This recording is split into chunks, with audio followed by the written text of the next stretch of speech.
2012. So I thank you and I appreciate all that you do. Thank you. See, Mohammed Aminu said something. You know, I don't want to talk about this sit at home without going deep down into why it was instituted in the first place. People can just go around the issue, jump around it, but one thing is for certain. As at today, 10th of December 2022, there has never been a single Igbo man or woman that has made a single move to achieve Biafra. Let's start from there. And please, some of you may love Biafra too much, you may cherish it. I have nothing against you. But don't try to rob us of our identity as Igbo. There was never any place called Biafra within the current territory of Nigeria. If you pull up that 18th century map they are peddling, go and check where that bite of Biafra is. And the place is in current day Cameroon. If there is any part of Nigeria that would claim that, it will be the north.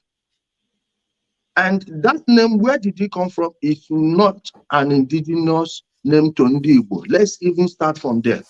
I don't want to go back into the history because anyone who knows the Portuguese history of exploration, they will know exactly where the name Biafra came from. It is just the new Mafra.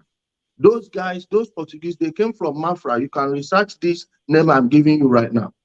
Biafra, Biafra. That is second, like you have York in the UK and you have New York in the USA. Like you have England in the UK and you have New England in the USA. That's where that name came from. Meanwhile, all these things about Biafra, I guarantee you there is nobody. Let them bring the document. Mohammed Aminu made mention of the Montevideo Convention of 1933.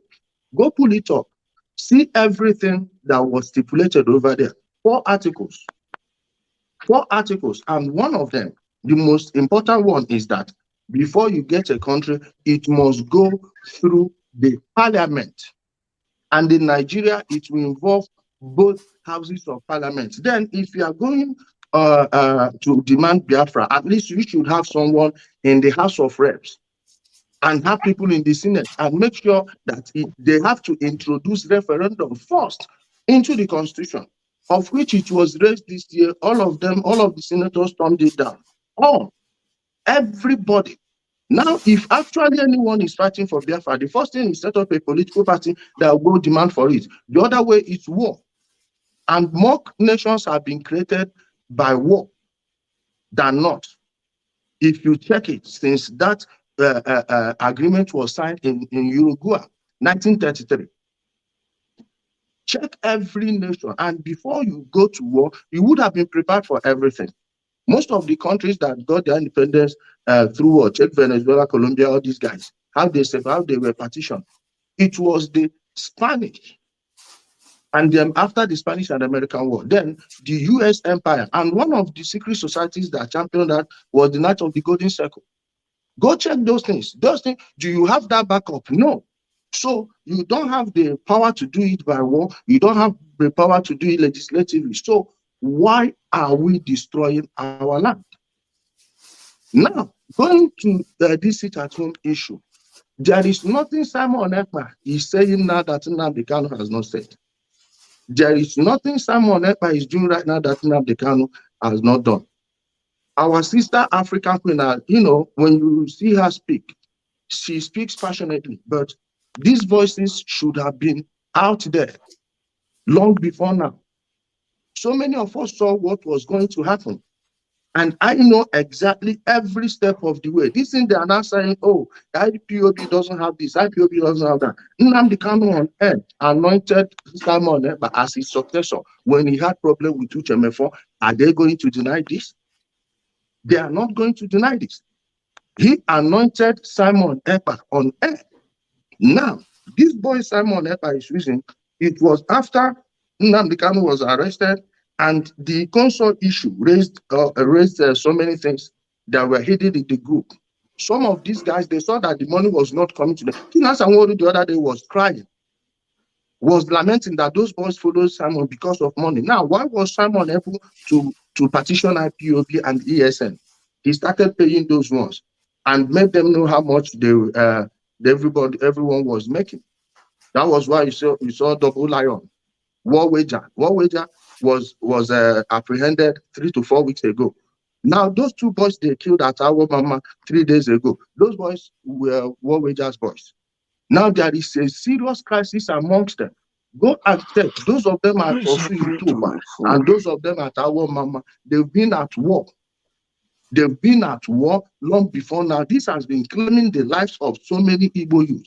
And we are here playing chicken. We are here pretending as if this is about anything. One, there is nobody fighting for any Biafra anywhere. Quote me, let them bring the document. IPOB itself, how was it set up? Some of you IPOB members live in the UK. Why don't you take a trip to the UK company's house? Go to the fiscal office and demand every document and they'll tell you what that thing was registered as. IPOB Worldwide Limited. And people are giving their lives for this. People are giving their lives for this.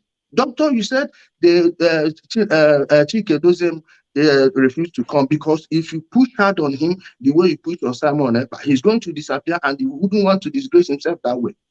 So let's just stop pretending as if we don't know what's going on. And this thing they are shouting, Fulani herdsmen killing. The Fulani herdsmen killing that happened at Uzu 1. Those 5 people that took back there, they are still languishing in prison. Go to any prison and you see them there. All these things, they are shouting Ihamufu, Ihamufu. Doctor, contact Chiagoze Wong, the guy from BBC News Igbo, and he will explain to you. You know his place is not far from there. All these places, before their camps were invaded, at Osu Yutuba, all those things happening there, they were shouting Fulani herdsmen, Fulani herdsmen. We know the people doing this, and we are pretending as if it's coming from their side. Now the chicken has come home to roost. The politicians are now divided. Don't you know that Simon Ekpa is laying stake?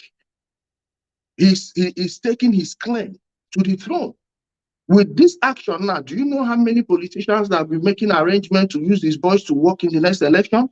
And somebody here is saying that he was paid by the Nigerian government. So the Nigerian government will pay him to destroy the Southeast. To gain what? To gain what? You now want to give him a bad name. Quick question. You want to extricate him from everything about IPOB. When this guy was anointed on air by Nnamdi Kanu, what are we saying? Don't we know what these people have done in the past? Have you checked about? Have you asked your question? What made Clifford Iranya leave IPOB? What made Omi Uchenna Sebu leave IPOB? Why did those people leave? Did you get the real story, or you just got what the people who sent them away told you? Just like the Igbo history of today is built on lies, starting from what happened between Ifajuna and Oju. Damages, can I debunk these lies? It's getting too much. Hold on, everybody. Let me. We are here. I'm going to come to next week. Where can I meet you? Please, the lies are just getting too much. I can't hear him well. You guys are just not paying attention. Just listen to me. Let me. I see you. Put your hands down. I think I will have to change my device because I can't hear well from this phone. Okay, Ijele, change and come back. Okay, I'll wait for you Pardon? to come back. Now, to come back again. Change your device and come back. Okay. Damn it! Can I ask a quick question? No, hold on, guys. Hold on.